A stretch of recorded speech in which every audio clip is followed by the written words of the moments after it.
I am here with a person that you want to pay attention to, because if you're wanting to learn how to persuade, how to influence, how to move others to your way of thinking. So my next guest, Wylie Hawkins, is an entrepreneur. He's also the founder of All-Star Life Group. It's a $25 million salesforce. And he dropped out of college at the age of 20. And by 25, he became a millionaire, and he got into the life insurance business, and he's personally sold over 1.2 million in premiums. And now he leads a team of 200 plus producing agents. Average monthly issue pay of $16,000. Last month, his team hit $3 million in issue pay. He credits his success to his faith, his team, his hard work, and his goal is to help 500 people become six-figure earners and change their lives.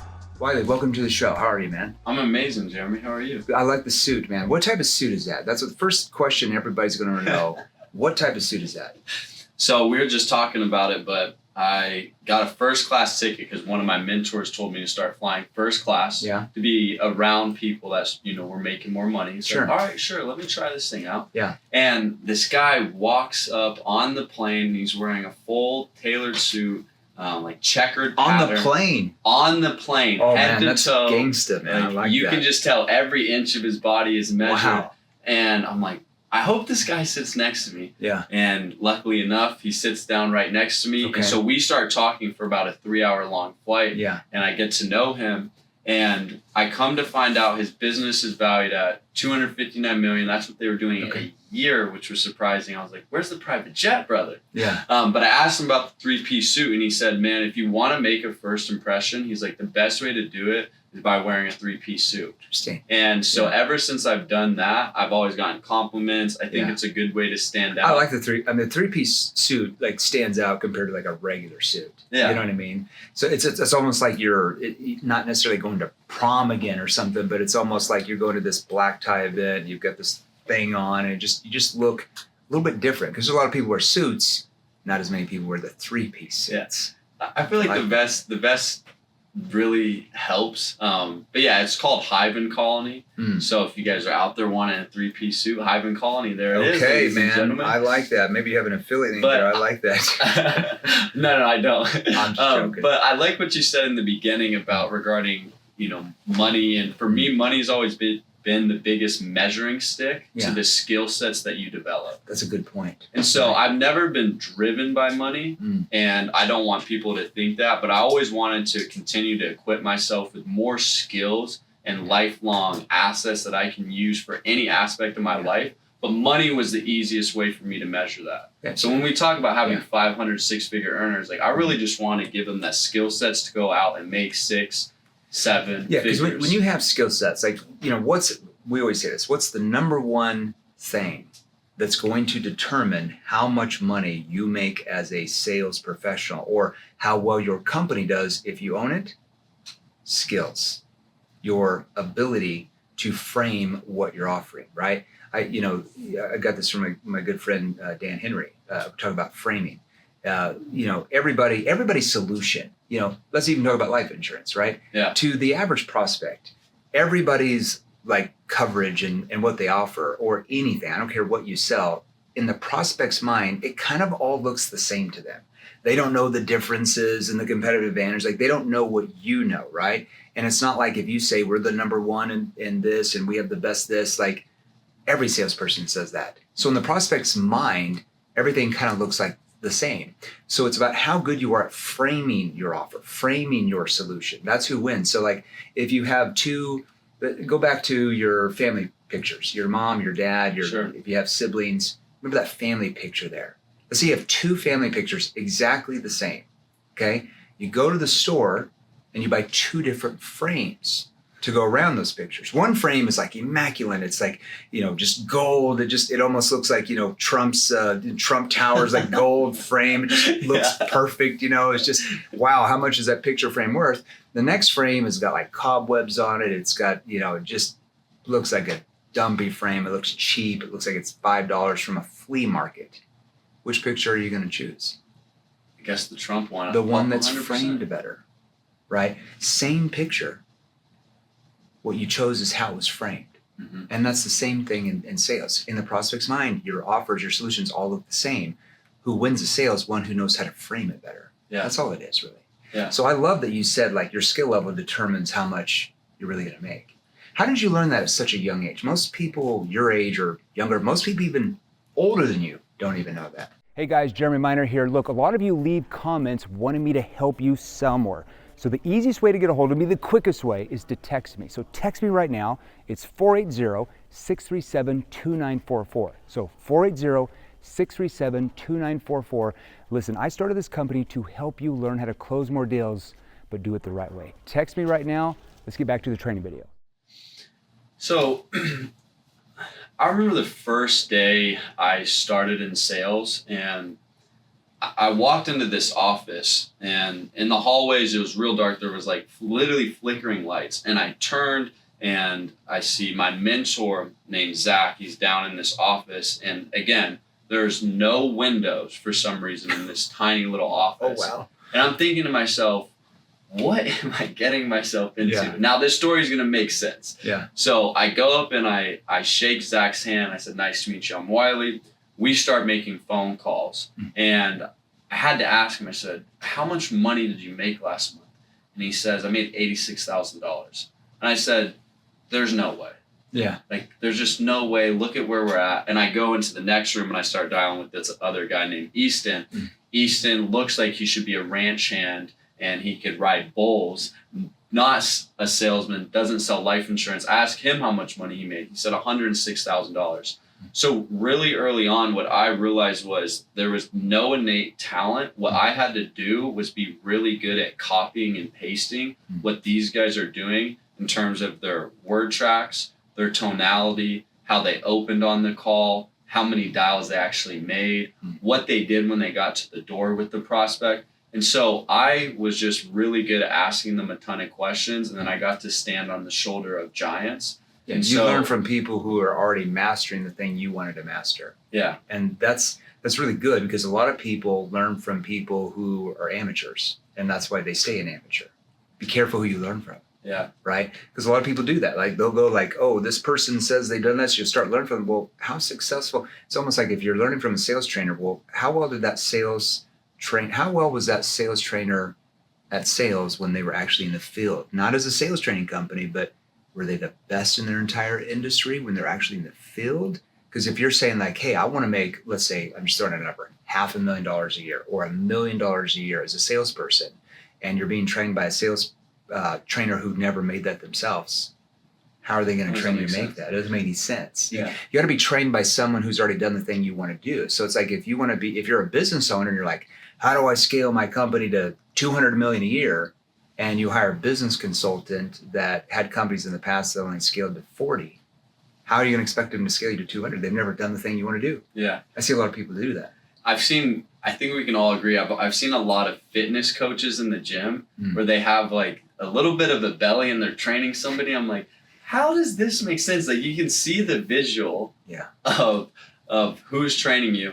But I'm a big believer in, so I've sold 1.2 million on my own pen, and I stopped selling about a year ago. Okay. You got your team now. Yeah, so I have my team, but we will not put anybody up to train unless they're doing it actively.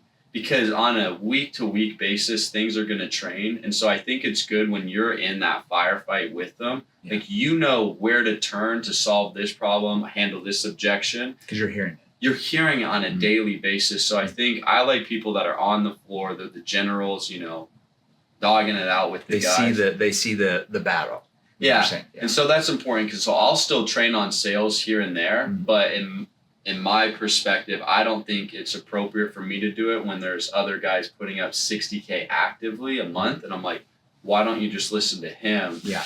I haven't done this in a year. I'm sure I could help you, but he's probably going to be a better person. One great thing you did early on is when you got into that room, wherever company you worked for, and you saw those other guys like selling at a high level, it just showed you that, wow, this is actually possible. Imagine if you started the company where nobody was making that much money, you would have had a different belief system. Yeah. So it goes to, what's it saying? You are who you associate yourself with. Yeah. So because you got around that type of success, it caused you to want to go to their level. But if you'd walked in there and they were just kind of average, you might be average right now. That's crazy that you got around the right people. That just shows you get around the right people, your whole life can change. Yeah.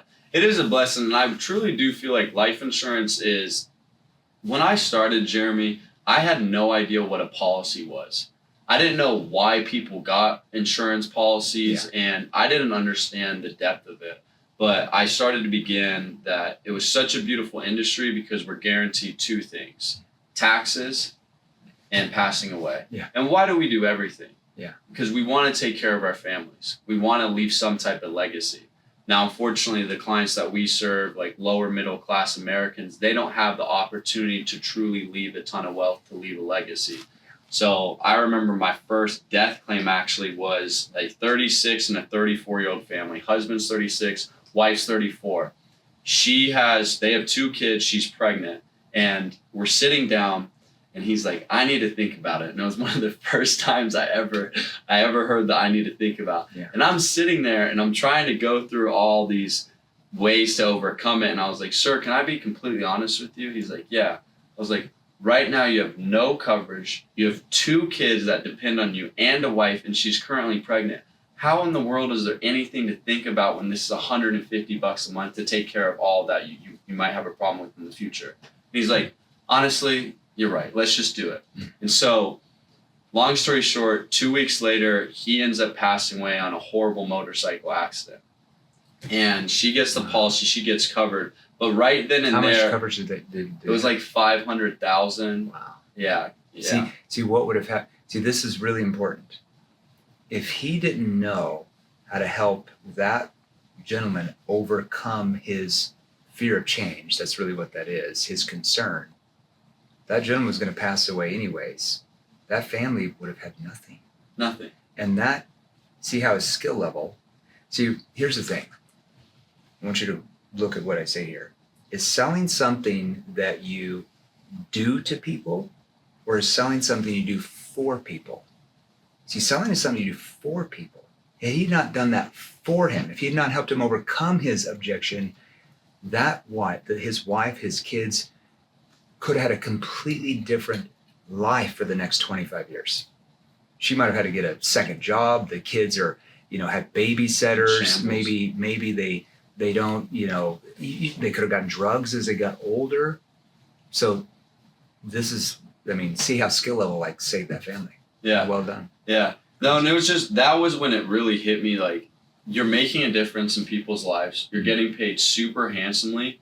And at that same note, that's when I treated it as a game.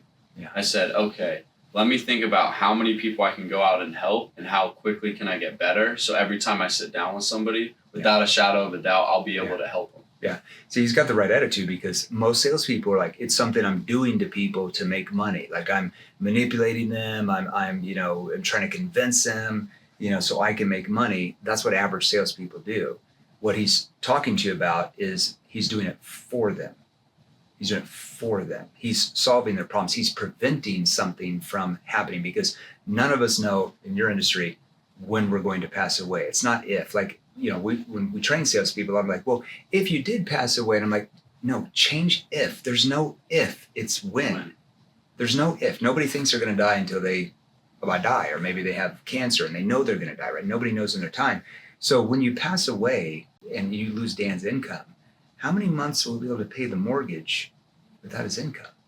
When, not if. Yeah. So many life insurance salespeople use if, it's when. It's just how you say it. Like if you say it in a defensive tone, like, well, when you pass away, now, hey, when you pass away, that concern tone, it's a different case. Yeah, and like you said, I think when you drop your tonality and you truly put your heart on your sleeve and you ask them, like, I know this is a tough question, but God forbid you pass away, walk me through, what is that going to look like for Mary? Yeah, see, that's a great question, because we would call that a problem awareness question, because now he or she starts to look at because they probably haven't thought about that before, right? Especially if they're younger. They're not sitting there thinking about death, right? Nobody does. Yeah, and typically, if you guys are struggling with this, you help me out with this virtually, they'll say, well, she'll figure it out. Okay. What does figuring it out look like? Yeah, see the reframe. So that's so his belief system. Let's say you're talking to a guy, because a lot of alpha males will do that. Like, well, she'll just figure it out with her new man. So the first thing I do, if he said oh, you know how those guys are, oh, she'll just figure out the new guy she marries. So what I would do is, okay, his guard's up. So how do I get his guard down? I'm gonna use a playful tone. I'd come back like, hold on, George, is she already looking to replace you or what's going on over there? Yeah. Oh, no, she's not looking to replace me. Well, in all seriousness, because I don't want you sleeping on the couch tonight if she heard you say that, how long would she be able to pay the mortgage? Your tone shifts. So playful tone first, gets his guard down, he laughs, and then I'm going to that serious tone. You did a really good job there. That's good. Yeah, I think also a lot of people miss like the side of humor and just being relatable, because I'm a very natural person where I hear something where someone says, well, she'll figure it out with the next guy. I'm like, what? Like, come on. Is she looking to replace you already? What's going on over there? And But you have to use a playful tone there. Yeah, and then they'll start laughing. Yeah. That's when you can break them down. And I think sales is a beautiful art, but I think at the same note, like just being super genuine and always thinking through, what is my client thinking right now? What would make them feel at ease? Do I need to break the ice more before I go into my next question? That's always what I'm thinking. Right. Yeah. And the way you do that is do you sell virtually or in the home? We sell call to close. Okay. So just on the phone? Yeah. Okay. So on the phone, you're listening to their tonality, right? Their tone gives you cues. I always say, listen to what the prospect means, not just what they say. Mm-hmm. Those are two different things sometimes, right? So on the phone, you have to really start to master how to read tonality, right? So if a prospect's like, if you're like, hey, do you feel like this could be the answer for you? You're trying to close them and they're like, yeah, I think it could be. Most is like, great, let me show you what to do next. But what I heard was they're uncertain. I heard uncertainty. I heard that they're on the fence. So hold on, you seemed a bit hesitant when I asked you that question. What's going on? You can tell me. Well, it's just a big decision. Now the concern comes out. If I try to close them, assume the sale there, they're like, well, I need to think it over, right? So I'm listening to what they mean, not just what they say. Mm-hmm. Yeah. Yeah. No, I like that because, I mean, we have 2 ears and 1 mouth for a reason. Mm-hmm. Like we truly do. But what's interesting about call to close, so that's what we're doing, is the second they pick up, we begin to close. We begin to introduce ourselves and go through our presentation. But I've seen our best closers, you'll watch them because we're always on Zoom with each other dialing. And so you'll have cool. our I like closers. that. Tell us about that. So all your closers are on this one big Zoom. Yeah. So you got 250 people just all in there, and they just kind of like unmuted if they're not on there, and they listen to a certain person. Yeah, so this is how it goes. This is fun. Know. This is like, we call it like our gamer buddy. This is unique. I love this. So we have we have like 6 offices now throughout the country. So we're going in person more, but when COVID hit, we had to make a huge adjustment. So what we're doing is we have someone that actively sells 30 to 40,000, and then they'll have their downline. So it's typically 10, 15 people, and they'll be in one Zoom room, one breakout room, and then you'll just have pods. So smart. How did you come up with that idea?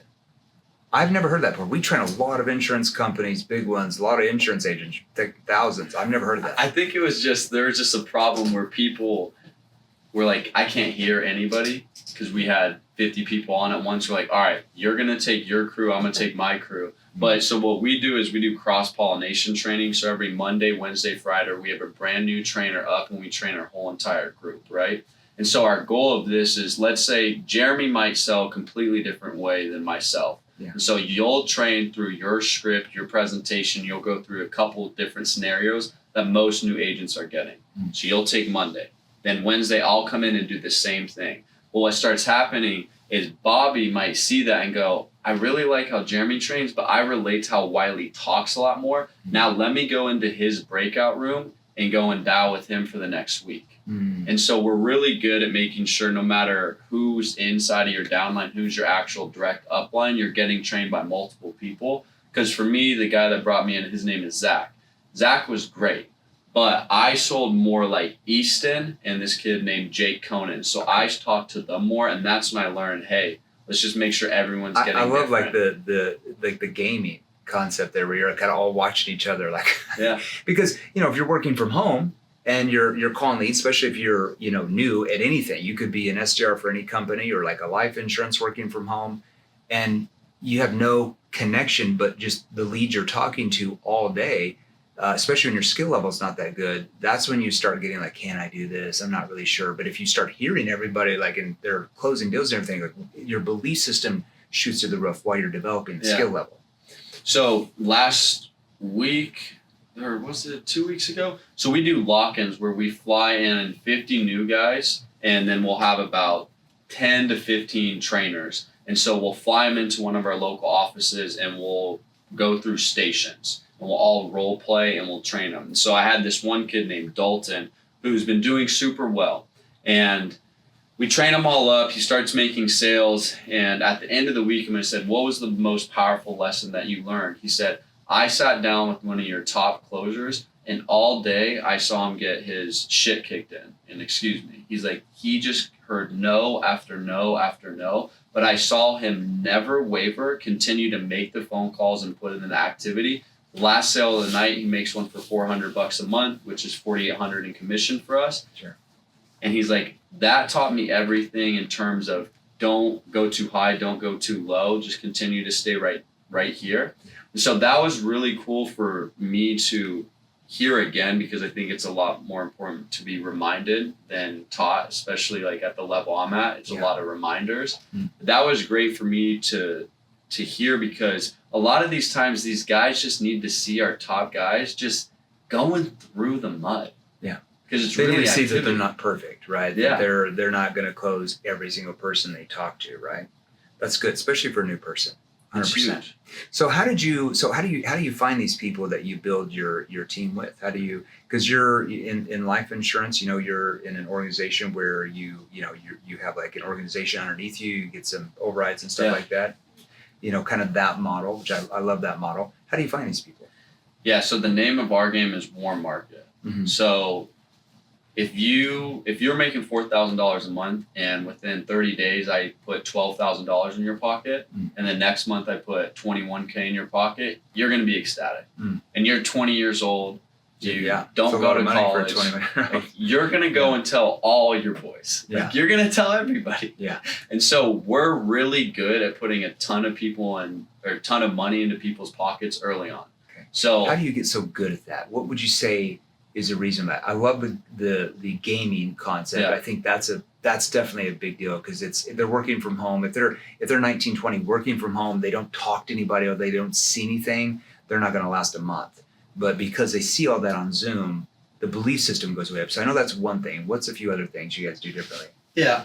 So I think it really boils down to expectations, right? So you can have this, and this, but the requirement is X, Y, and Z.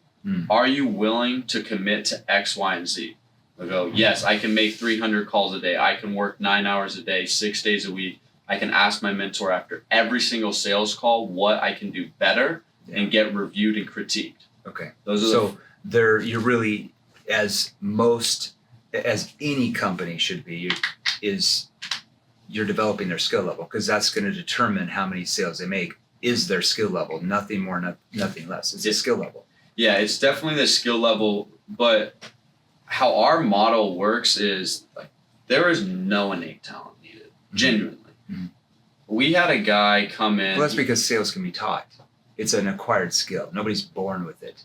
Yeah. Who's born with advanced tonality skills? Now, how our group works is we are a lead-based model. So half the battle is already taken care of through the leads, because they're clicking through 8 different questions and telling us a lot about themselves. Yeah. And so instead of getting them from 0, no interest, to 100, it's already 50% is taken care of because they've expressed there's some genuine interest. They're raising their hand saying, help. I need some help. I need some help. Otherwise, they wouldn't respond to that. I need some help. Yeah. So 33% of our clients are natural laydowns. So if you can go and get 6-day presentations, which is our daily benchmark, you're going to close 1 to 2 deals a day. Right. If you have no idea what you're doing, you're going to close 1 deal a day. Our average sale pays you $1,000 in commission. Yeah, that's really good. Yeah. And so one of my best friends and best closers, he's just a workhorse. And everyone always asks, what does Chris do special? I said, he just sits on the phone for 10 hours, 6 days a week, and he actually sucks. He needs to develop his skill level so he can work less and do more. Well, now he's that's he's when really you get got it smart. done. You're like, am I going to keep working 10 hours a day, 6 days a week, like 30s, 40s, 50s, like forever? Or maybe I should acquire a much higher level of skill of sales ability so I can drop that down to 7 hours a day or 8 hours a day, 5 days a week, and I can still make more sales or more, right? But with less effort. Yeah. Well, the natural progression, like for guys that don't come in and they don't have that gift of gab, right? Mm-hmm. They might not understand all the concepts right away. Do you believe in the gift of gab? I don't necessarily believe in the gift of the gab. I think the gift of the gab actually causes you to lose sales.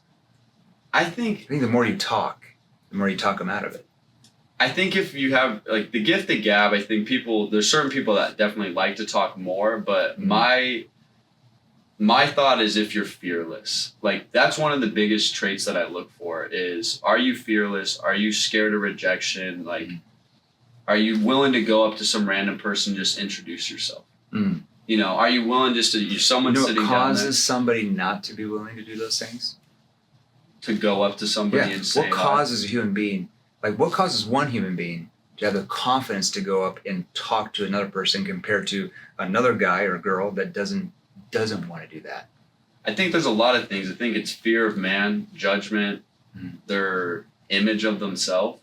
Their own belief systems, yeah, right? Their belief systems and their lack of skill. Yeah. Right? Because if you have skill, that means you're successful, right? So if you have high levels of persuasion and influence skills, you're not really scared about talking to somebody because you know what to do. But if you don't have those skills, it'd be like a neurosurgeon, like somehow skipping medical school, going to the first brain surgery. They're going to be a little bit unsure about what I'm supposed to do. They're going to feel nervous compared to the neurosurgeon that went through school, already knows what to do. They're completely confident. Yeah. No, that's true. I've never looked at it that perspective. I think for me, I've definitely had a natural ability to go and communicate with people, but I've always been genuinely curious. That's a big difference. Yeah, for sure. And I think that's one of the things is like everyone's heard the saying, whoever asks the most questions wins. But in all reality, if you genuinely just want to get to know people, what's going on here? How can I help you? Like, tell me a little bit more about that. And they just know that your heart's aligned with solving their problem. It's a wrap. And that has to do with how you ask those questions. So I would say it's not who asks the most questions win. And I know what you mean. That's just kind of a broad statement that somebody made. It's how you ask those questions and what those questions mean to them. How do they internalize that develops that? This is good. I love this conversation. What's another thing you've done differently than maybe some other companies in your space to kind of separate you where you're getting these results for people in your organization? So what we do is, like what we just talked about, we're a lead-based model, which really gives us an edge. Now, in the beginning, when I first started... You just have a better media buyer somehow to get these leads, or how do you get better leads than like another company has leads? I don't think we have better leads than anybody, but like, I'll say this, like our crew, we work. Like, I mean, like I love to work. Yeah. Like I got no problem working 12-hour days, 6 days a week, because I believe in what we do. Yeah. And that message has been passed down. Like I was telling that to my friend Bobby here is like, we genuinely just love to work. Like that's what I was put on this earth to do is, you know why you love to work? Labor and toil. You know why you love to work? Because you love helping people. Because if you didn't love life insurance, if you didn't feel that way, you wouldn't want to work 12 hours a day after a while. Because it was just about the money and it wasn't about how you were impacting these families' lives. You wouldn't have the same feeling. That's our need as a human being to like feel like we're contributing to something. And you're doing that through work by selling these policies to like that one gentleman that passed away. Yeah. Without you, his family's life SOL. Completely different. Yeah. So there's a cool story. So I've read like this little article, and I think it was World War I or World War II. Don't quote me on this, but this small village, it gets bombed, and all the men are out in the streets, and their legs are missing, arms. I mean, they're just mauled, right? And so they're all in this nursing unit. The nurses are all working on them. They get bombed again, but now women and children are out there needing help, but there's no men to man the ambulances, the whole 9 yards. So the nurses are chatting about this while all the men are laid up with their legs torn up. The next day, the nurses walk in. None of the men are there. Yeah. They're like, where are these guys? They're missing legs, arms, the whole nine. Yeah. And these guys have crawled themselves up into the ambulances, started to man those, and go out through their town to go and help the women and the children. And so the end of the story talks about when you have real purpose, you're willing to crawl over glass to get to where you want to go. So true. And so I think that was like a huge blessing for me, is to find that, like, life insurance or not, I'm glad that I'm in sales because of the ability to help people. Now, to go back to your original question of what separates us, one of the things we do is we take all our leads from the last month and we dump them into one humongous sheet. Okay. Huge sheet. And there's so many leads that are untapped, and we call it the gold mine. Yeah. And so what we do is if you were starting with us, say, hey, Jeremy, for the next 6 weeks, you're going to have access to this gold mine. Our average producer is depositing between $8,000 to $12,000 a month in their first 6 weeks here. Mm. We've had guys do $22K, $34,000 in their first 6 weeks. But this is where you're going to go and dial, get your reps in, learn your skill, and make money with no cost to you. Yeah. So you can get proof of concept, and we can develop you. Yeah. And so I think that's been giving us a really big advantage, because they get to test the waters, we get to develop them, and they just start seeing cash just roll in. Yeah, so they don't have to invest in leads right when they're so raw and don't really know what to do, and don't believe in they're it. messing up on everything. I love that. That's good. What do you feel? What skills have you acquired that have really gotten you to the next level, especially at your age? Man, there's so many. When I first started to build a team, another mentor of mine said, it's not who's the best recruiter, who's the best salesman. He's like, it's a people business. He's like, Wylie, you're about to enter the game to solve so many different people's problems, and you got to figure out how to communicate with them effectively, how to solve their problem, how to transfer their belief system that's wrong into yours, and how do you communicate that? Mm-hmm. So I think one of the things is being a chameleon of people in the best way, being able to deal with somebody that might be completely different than me and be able to still solve their problem. So that's one. Obviously, the ability to sell. I would say the ability to manage people. I think you just hit it on the head, because I hear a lot of people, I've even had people in my organization in management, a few of them in the past are like, well, we got to make sure that every salesperson we hire fits our culture. And I'm like, well, then we can never scale, because at scale, that's just not the case. Like, if you only want 30 or 40 guys or 50 guys, sure, you can find the people that fit the culture. But what you have to learn is how to manage any type of personality. You got to manage the personality of the guy or the girl that doesn't have much confidence. How do you take them out of that belief system into a new belief system that can have all the confidence in the world, because that's just a state you're in. You got to manage the person who has a huge ego, that thinks they know everything about everything, that doesn't listen. So how do you take them out of that belief system into a belief system that they can improve? So you've got to learn, like a chameleon, how to manage any type of personality or ego if you ever want to really get huge as a company. Yeah. It's really good. It's been fun. Yeah. Like, honestly, it's been fun. And I'm very appreciative of the guys that we have on our team, because it's not just me. Like, I'm the one sitting on this podcast right now, but there's so many people where we stand shoulder to shoulder, arm in arm, all figuring this thing out together. Mm. And I really do think that's what separates us, is like, we have one massive think tank. Yeah. Where we're going to run huge decisions through about 20 people that all really move the needle for this company. Right. And that allows us to genuinely make the best decisions, because if one man's making every decision, you're going to fail. So, like, in the Bible, it says, for lack of vision, the people will perish. And when you prepare for war, seek counsel from many advisors. Yeah, And, like, exactly. Yeah. Like, this is, that's my deal. I'm like, look, like, we're going to war against just mediocrity. Yeah. And so we need many advisors. We have to have help. That's so true. Okay, so let's go to this. So what are the biggest, what would you say are some big misconceptions about the life insurance industry? I think the big misconceptions is that it's all a bunch of old white guys doing it, dude. Okay. Like, honestly, Yeah. when you think of a life insurance agent, like, what do you think about? I mean, you know this. Yeah, I mean, we train like tens of thousands, so I'm probably not the best person. We train every type of creed, any men, women, whatever. Yeah. Like I've seen everything, but that could be the general conception out there. Is that the general conception out there? That's the general. I mean, the average life insurance agent, like if we looked it up, if someone could look it up, like I bet it's like 40 and above, 50 and above. Okay, so the misconception in your generation is like, well, it's only the old people that do this. Yeah, because all the for me, like everyone talks about like day trading, swing trading, or like Amazon FBA. I don't even know what that means, honestly. I'm like, dude, I get to sell a product that everybody needs. Yeah. They genuinely want the product, and you get to talk to real people. Yeah. Like everyday Americans. Yeah. And I want to provide a lot of youth to the industry. Yeah, I like that. Like I really do. So our average agent's 24 years old. Yeah. They're setting them off on the right foot because when they start having a family themselves, financially they're just going to be in a 10 times better situation than really most people that age.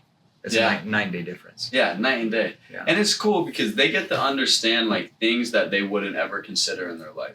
Like they get to start thinking about, well, how would I want my family set up? Like what would I put in place for my family? And they're thinking that in their 20s, nobody's doing that. Getting a will, getting a trust, like all that stuff. Like they're setting up IRAs, IULs, 401ks, like all that stuff. Like no one's thinking about that in our age, but that's just the world. That's the pond that we're swimming in. You do that young at 24, like your mid 40s to late 40s, you're pretty much financially set the rest of your life if you manage your money well. Yeah.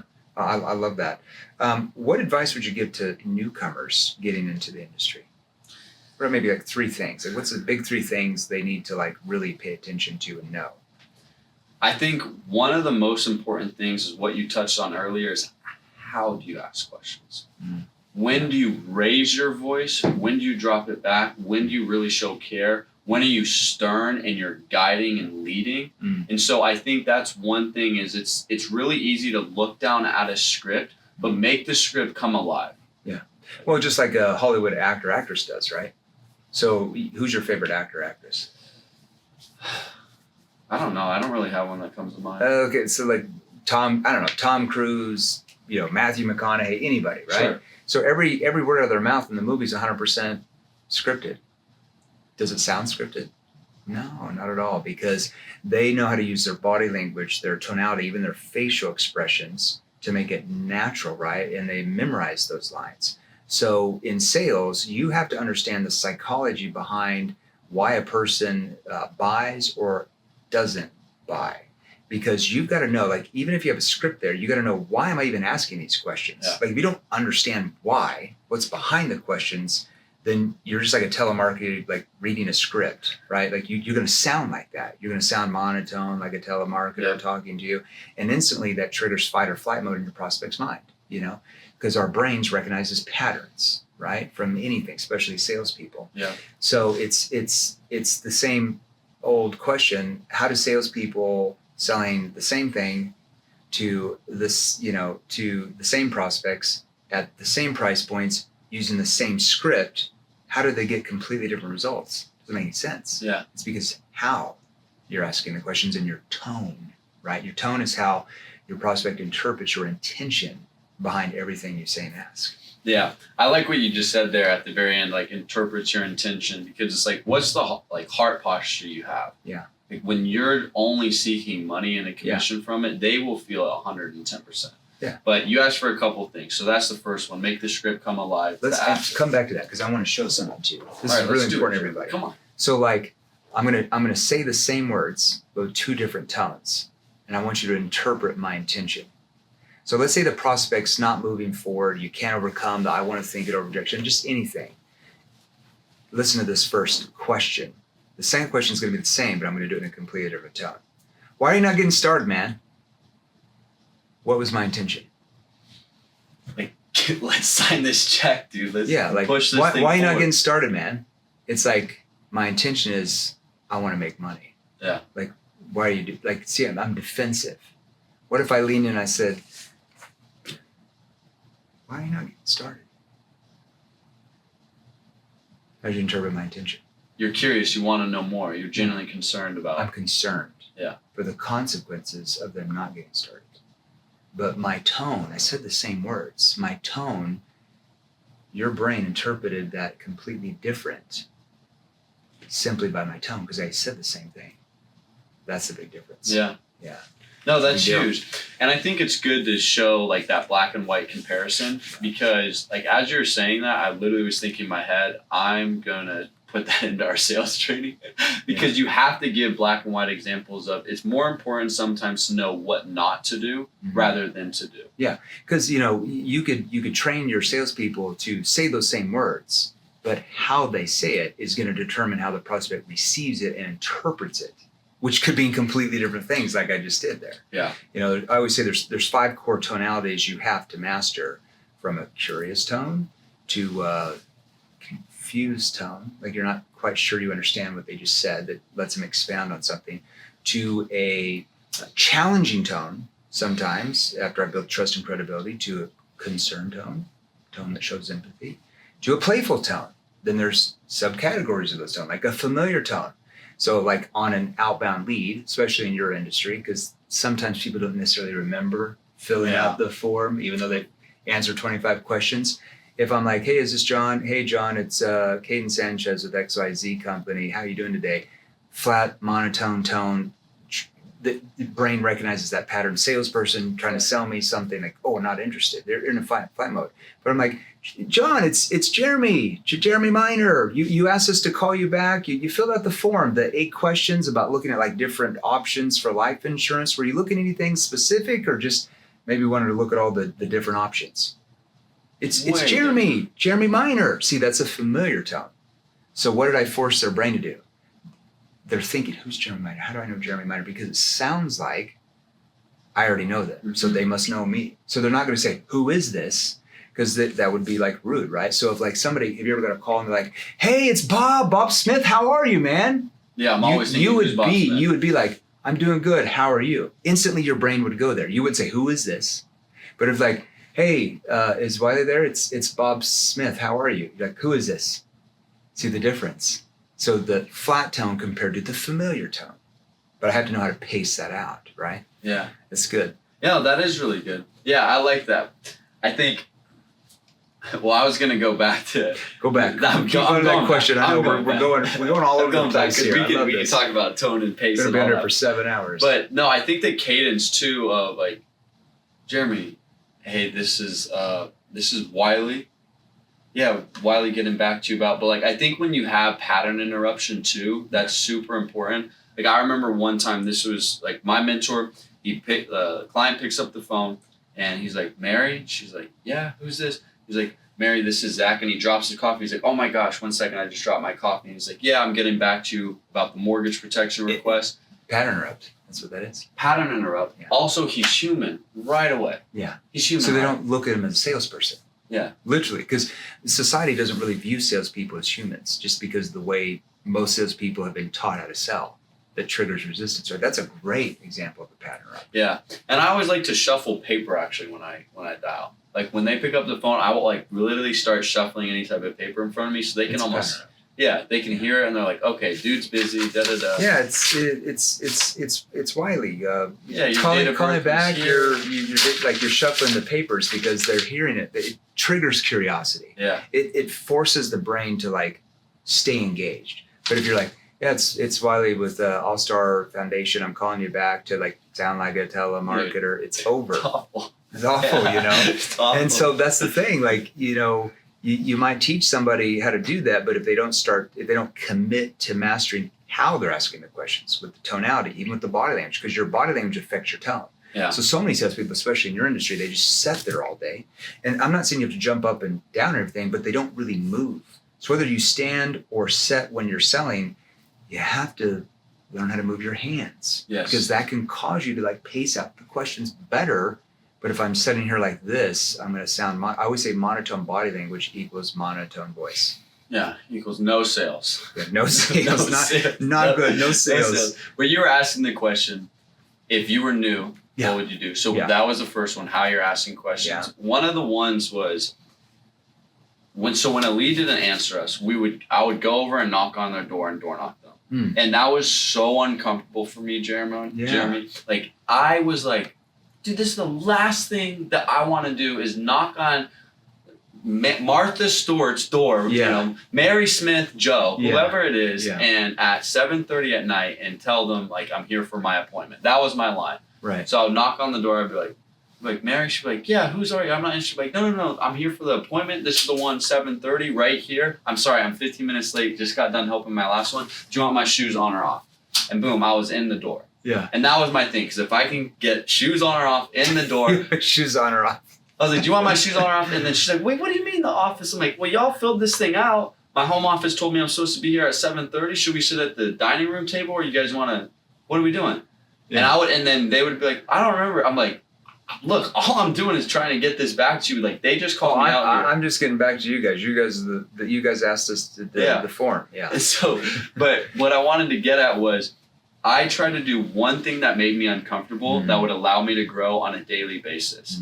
And so I truly think people need to find that one thing that makes them uncomfortable and seek it. Yeah. Seek it. I love that. So that's a huge one. I love that. That's a huge one. What's your approach to, like, leading and motivating a 200 plus agent team besides, like, the Zoom stuff, which I think that's brilliant. What's some of your leadership approaches to keep them motivated? Yeah. So last week 2 weeks ago when we were doing the lock-in, I was telling people, this is what you have to do in order to make this type of money. Here's how you do your tone and pace. Here's how you handle the objections. And then I was teaching and helping. But I got to a point where I was like, I'm not actually doing this and showing them how to do it. Why don't I sit my butt down on the phone and go get hung up on 26 times and go make a few sales and show my guys? Yeah. So I sat down for 3 hours, made 2 sales, and all of the agents around me are like, okay, let's go and do this. Yeah. Like, they get inspired. And so I think leadership is, you give more to the tribe than you take.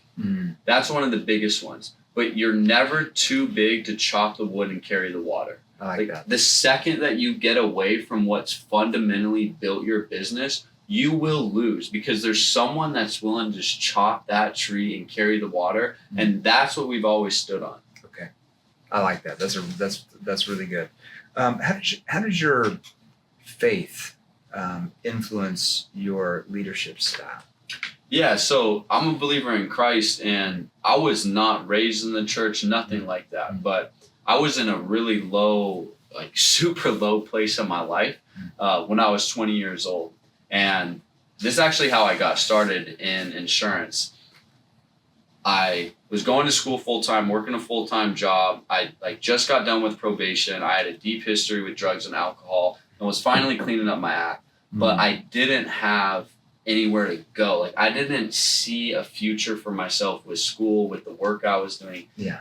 And I just felt like I was going to turn back to my old ways and start going to drugs and alcohol. And I was like, I can't do this. So I hopped down on my hands and knees and I was like, God, if you're up there, like, if you're there, because everyone talks about God, like, give me a billboard sign that says, Wylie Hawkins, do this. I did not get a billboard sign. Sure. But I do get a phone call 2 minutes later, and this woman's like, yeah, is this why? I'm like, yeah. She's like, we found your resume for life insurance sales. They break down the opportunity. And I'm like, all right, that's the moment where I got into sales that changed my whole life. Yeah. And so slowly but surely, I met people that were oriented with faith, and I started asking questions. And for me, it was a relationship. It wasn't a box of you have to hit this, this, and this. And I realized, okay, this is just a father and a son relationship that I can't comprehend, but if I can compare it to me and my pops, it makes it a little bit easier for me to understand. Yeah. Well, when it comes to leadership, everything is service-based. Like, you have to serve. Like, that's like my whole entire mantra. Like, my deal is I would bleed out of the business for any one of my guys, because I just know how hard it is for some people to get started. And I don't want to see them fail if they're working their tail off. Yeah. And so I just want to genuinely go out and serve the people. Like, there's nothing more we can do. I think, you know, at the end of the day, you know, when we depart this life, we all have to, like, give an accounting of what we did with maybe some of the talents we were born with. Now, I believe everybody is born with talents, but not to the highest level. Those have to be developed, right? You know, it's like, what's the parable in the New Testament that talks about the planting of the seeds, or right? You know, sowing the seeds and, you know, the talents, right? And I can't remember exactly how it goes, but, you know, you get these 5, you know, people, they're supposed to plant the seeds, and then 4 of them don't do anything with it, right? With their talents. And, you know, then they have to give an accounting why they didn't do anything with it. But the one takes what they were born with, that little talent, that little seed, and they learned and they got better and they grew it into like this huge thing. So I think everybody's born with some type of talent. Most people just don't develop it and do anything with it. Nobody's going to be born with a talent where you're a master of something. You have like a little seed of that where you're like can go that way, but it's up to you to develop that. Yeah. You know, my bishop, I still remember this quote. I think he got it from a guy named Andy Andrews. Great book. If you ever read that book, Andy Andrews, but look him up. But he talks about, you know, God feeds the birds, but he doesn't drop worms in their nest. Mm-hmm. Think about that for a second. He feeds the birds, but he doesn't drop the worms in the nest. They have to do something, right? It's the same thing with us, right? Like, he gives us opportunities, but you have to choose to do something with it. And most people, because of that fear, you know, from the other side, never do anything with it. Yeah. Why do you feel that is? Well, when you were talking about that parable, each person gets, it's like 2 shekels. And the guy leaves, and I'm going to articulate this a little bit off, but the guy leaves for however many years, and he comes back, and one guy has multiplied it by 3. One guy has multiplied it by 2. One guy buries the treasure. Right. Buries it. And he goes, my good and faithful servant. Like, and then essentially it goes like, more will be added on to you, because he was a good steward to the abilities, the things that God has given him. And then the person that buried it, he's like, you literally is like, you could have just put it in the bank and it got interest. Like, why do you bury the thing, dude? Like, you just took the coin and buried it? Yeah. And then he says something. And so I don't know exactly, you know, why that is, but I think everyone is given resources, and it's just up to you to be a good steward to what you have. And just watch out for turning to your left and your right and being like, this guy has more than me, this guy has this. Because sometimes you're on chapter 25, I'm on chapter 5. I can never compare myself to you in sales because you've been doing it a whole lot longer. Sure. My buddies are like, are you intimidated for him to hit you with objections? I'm like, dude, absolutely not, because he's on chapter 25. If he's not better than Objections than I am, we got a serious problem here, ladies and gentlemen. And that's not going to be the case. So I think, you know, that's my view on just being a good steward. But yeah, I mean, like, when it comes to faith, like, dude, that's my whole strength. Yeah. Like, everything. How has it helped you in your decision making? That's a really good one. So it says, like, do nothing out of selfish ambition, like nothing out of vain. And that's one that I had to check myself in, like, naturally. Yeah. Like, a lot of things you selfishly want to do it to, you know, have yourself make more money or do this. But then I'm like, well, why don't we make the commission grid where we give way more commission away than any other group? And I'll only have this big of a spread, but a little bit of a lot is a lot. Yeah, sure. It's better to have a little bit of a huge something than 100% of nothing. You know, that's true. Yeah, you can grow your teams much faster, especially in your industry with that. I like that. What's something that maybe people just don't know about you outside of insurance? Man, honestly, I'm just like a normal guy. Like, I think people just don't really understand that. Like, I live in Hickory, North Carolina, which is like in the middle of nowhere, dude. Right. Like, I hang out with my mom. Like, I play basketball. Like, I'm just a normal guy. And I think sometimes, like, you'll see me in the 3-piece suit. You might see me, like, up on stage speaking super well. But at the end of the day, it's like, when you look at guys like me and you, and yes, you see our accolades and you see that, like, that's just shiny objects that are fleeting. Like, it means literally nothing at the end of the day. Like, yes, it has blessed us with a lot. We can take care of our families. But, like, the accolade, like, pride before the fall, right? So I've never been tied to, like, what I've achieved. It's more of just, like, how have I carried myself? How do I make people feel when I'm around them? And I think that's truly deal. like the prize, because it says like sometimes when you're first, you're actually last. When you're last, you're first. I like so you got to make sure you're chasing the right thing. So where can they go learn more about you, like what you do? Like maybe they're looking for, maybe they sell something different. They're looking for a career change. Maybe they're just, maybe you're watching us right now and you're looking to, hey, maybe I want to look at the life insurance industry. I sell this, but I want to do something. Or maybe you're brand new, like you're not in sales yet. And you're like, this might be a good opportunity. Or maybe you're a vet of 25 years and you want to change. Where do they go to learn more about you and what you do? Yeah. So there's 2 places. So it's going to be allstarlifegroup.com. Okay. So that's allstarlifegroup.com. allstarlifegroup.com. And then my Instagram is Hawkins Wylie. Hawkins Wylie. Let's so Hawkins HAWKINS Wylie WYLIE. Okay. So everybody go to that website. Okay, All Star Life Group. If you're looking for information on maybe career in life insurance, it's actually the largest industry we train. We train 161 different verticals, different industries, and all the subcategories of those. Life insurance is the biggest one. It's a big space. A lot of people do really, really well, especially when you acquire the skills, right? That's the important thing. You got to get the skills. You got to acquire the skills. I always say there's 4 types of salespeople: those who wing it, wingers; those who dabble in it, dabblers. They buy a couple books a year, go to a couple free events. Follow like a person like me on IG or YouTube to get basic content.